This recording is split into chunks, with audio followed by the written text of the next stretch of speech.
Here we go. Hi, everyone. Welcome to Q&A. We're up to episode 7. I can't believe we've been doing it this long. We continue to get great feedback. If you guys haven't seen, we have all of them online on our website, prostatenetwork.org. And we encourage you to submit your questions. You can be a doctor, you can be a survivor, you can be a spouse, you can be anybody. We got a whole variety here for episode 7. So you want to ask your doctor question first? Yeah, absolutely. So thanks, Steve, so much. So one of the questions I had for our survivors is this thought of testosterone replacement. So if you, a survivor, or it doesn't have to be survivor, but if somebody with prostate cancer or know somebody with prostate cancer, um, have prostate cancer and been diagnosed with prostate cancer, gotten treated with maybe radiation and hormonal therapy, apparently successfully. The PSA is low. It's maybe a couple years down the road, but the testosterone is not coming back like it's supposed to. And now you're perhaps maybe having continued side effects from low testosterone. Would you be willing to take testosterone replacement, knowing that there is some risk that it might give you a higher risk of the cancer recurring in the future? So would you be willing to trade some quality of life, in terms of getting the testosterone back at a risk of higher rate of recurrence? Okay, I posed that question uh, from Dr. Shen at our last meeting. We had about 10 guys there in person and 10 online, and we were there to talk. We have speakers about every other month, and so I posed that question kind of as like an icebreaker, but very specialized icebreaker. So usually you're like, "Hey, what's your favorite vacation spot?" No, this was super specialized, Yeah. and it really, to my peers out there who are leading a group, this triggered the most excellent discussion because it really they came prepared to have a discussion, and then before they even got word one out, I hit them with this really thought-provoking question, and they were so eager to not only share their stories but to kind of dive into this. So I'm going to summarize what I got. What I found interesting, I made sure they understood who was qualified, right? You had to have had successful treatment. Well, immediately, a gentleman who wasn't qualified, and I just happened to know it, he could not wait to tell anybody, don't do it. He was 6, 7 years in, and he's like, no, no, no, no, no, no. And then after that, we had a guy who was qualified, and he was on a Lupron break, and he was just benefiting and coming out, and he was talking about brain fog and the hot flashes, and he couldn't wait to jump in with a hard yes. He's like, oh my God, like I cannot wait to do it.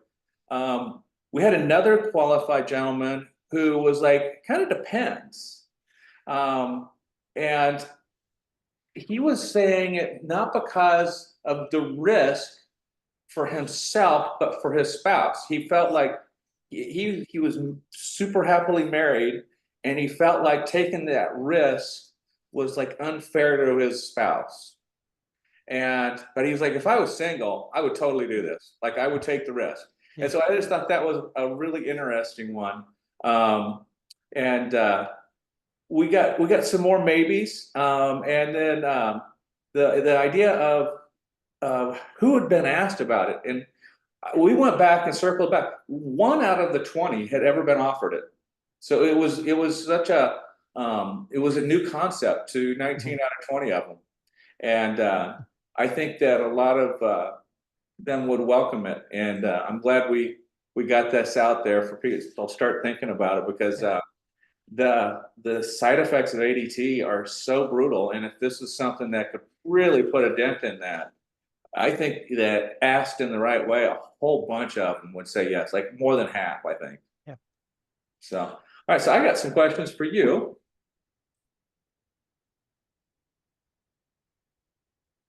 And I had my prostate removed robotically 10 years ago with a nerve sparing procedure. My oncologist told me that there wasn't anything new as far as drugs to help with ED.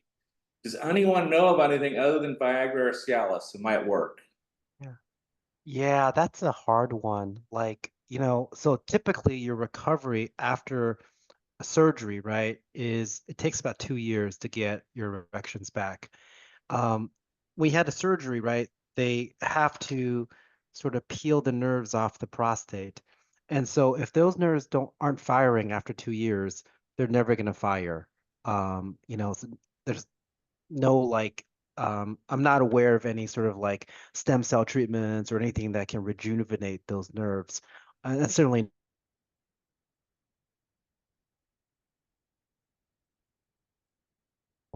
um, like a pump or a penile implant. I don't think there's any other drugs that would really be helpful.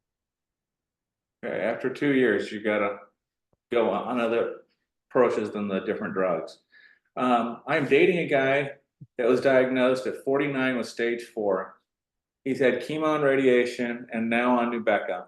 They say it's not PSA driven, but continue to check his PSA levels. Of course, insurance won't cover the scans unless he is hurting. What questions do we need to be asking or test to check for reoccurrence if it is spreading more? He did work that where he was always in a degree of pain.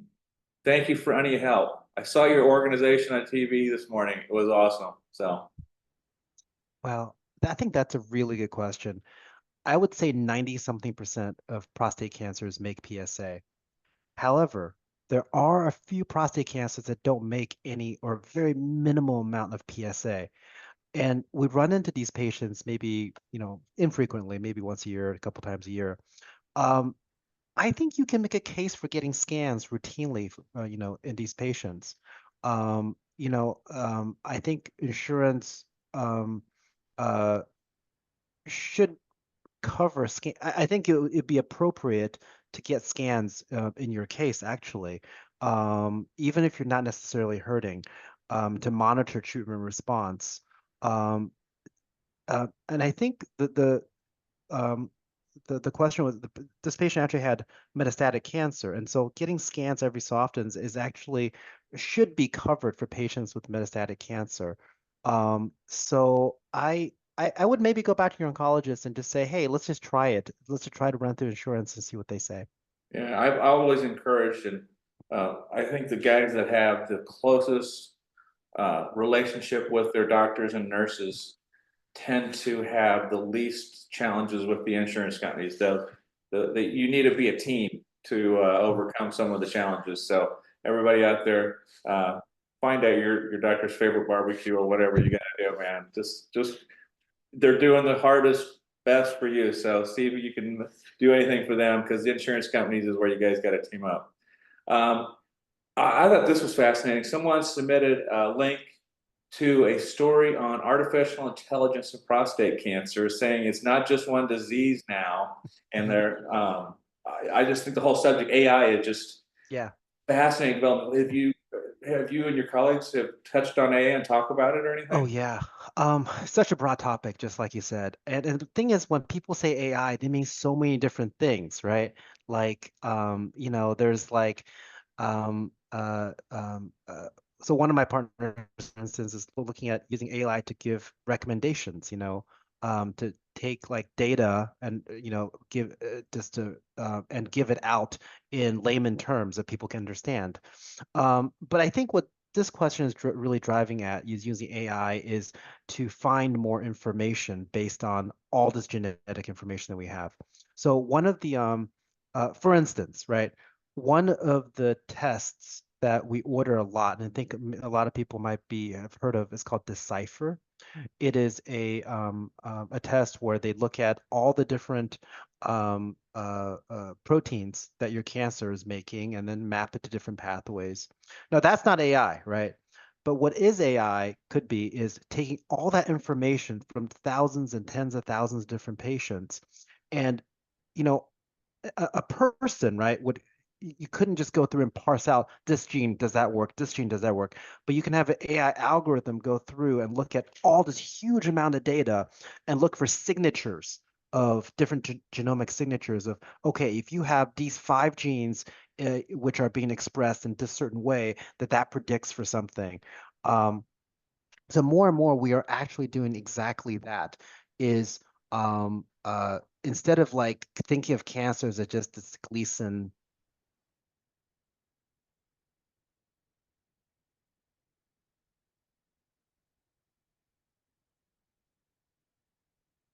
driven, it's going to behave like a small cell, using those different pathways um, to think about these cancers.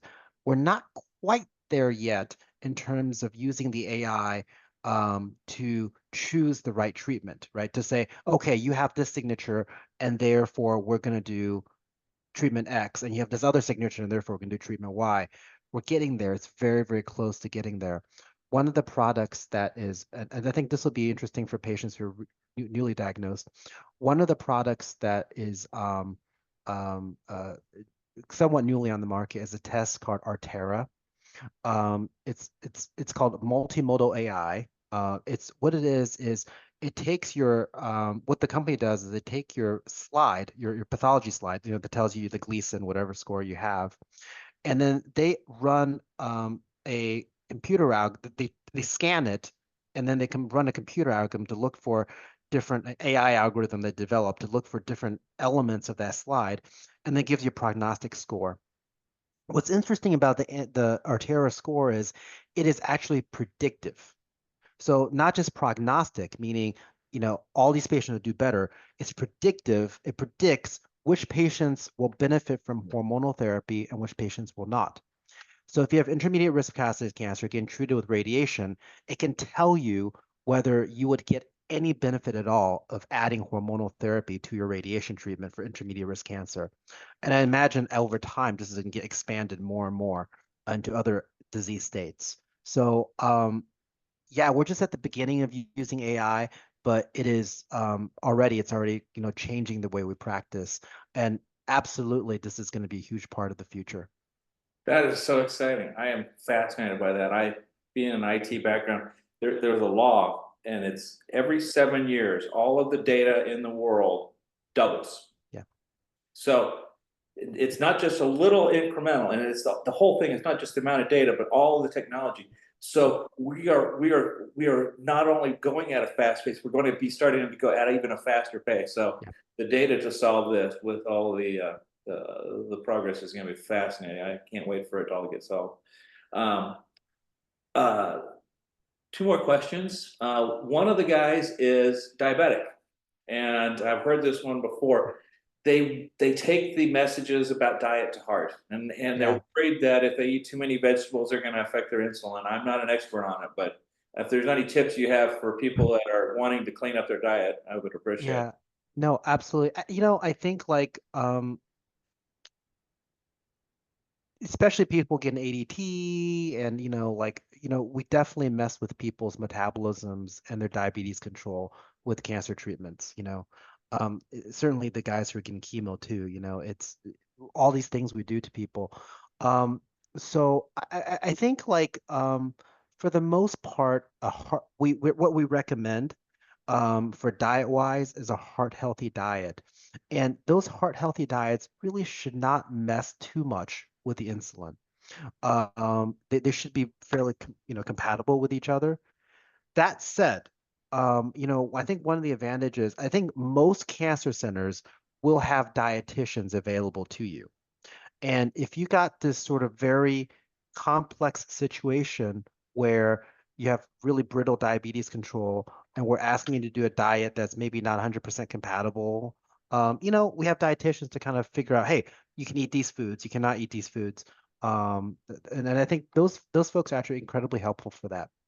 Yeah, I benefited from one years ago, and what I've heard is if you're willing to write down what you eat, and Yeah. especially if you're willing to write it down and talk to someone, oh, you will make rapid improvements because just the Yeah, fact that absolutely. you are focused on it.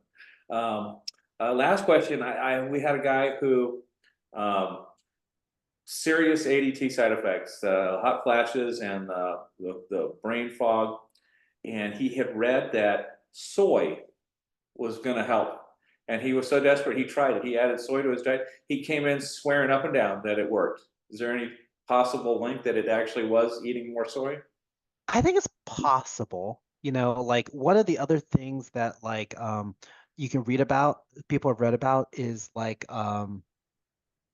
black cohosh. It's like a I don't know, some kind of supplement. But I think but what both those have is they have a little bit of estrogen in them. And so some of these, you know, ADT side effects is because you don't have any, of the sex hormones, whether it's estrogens or testosterone. And so having a little tiny bit of estrogen is probably, soy, as you know, has some estrogen in it. It's some phytoestrogens. Maybe hitting some of those receptors just a little bit and helping with some of these side effects. Um, I, I don't routinely recommend it because I'm not sure to what extent um, that might get converted to some little tiny bit of testosterone. Uh, Um, Probably not, to be honest, probably not. And if it's something that's going to help you get through ADT, it's probably worth it. Um, but we're not exactly sure, like peripherally. I'm not exactly sure. Maybe somebody knows more than me, but peripherally, how much that might get converted into something that is going to do something you don't want to do. it kind of Um, gets into the whole risk of the yeah, testosterone that's question. right. But I think however much it is, it will be just most likely just a teeny tiny amount, Yeah, so if he's and willing probably to, not. Yeah, tiny, tiny risk and not yeah, upset his right. wife, yeah, That's maybe. right. Probably not significant, but I think that's probably the way it's working is that it's giving you just a little tiny bit of estrogen. Fascinating. Well, thank you so much for all you do to support us at the Prostate Network. You and your colleagues are just doing wonderful work, and thank you all. I appreciate all you out here supporting the Oh, Prostate Network. If there's anything we can do, first Wednesday, 6:30, in person or on our Zoom. So thank you all. Bye. thank you, Steve. Take care, everybody. Thank you so much. Bye-bye.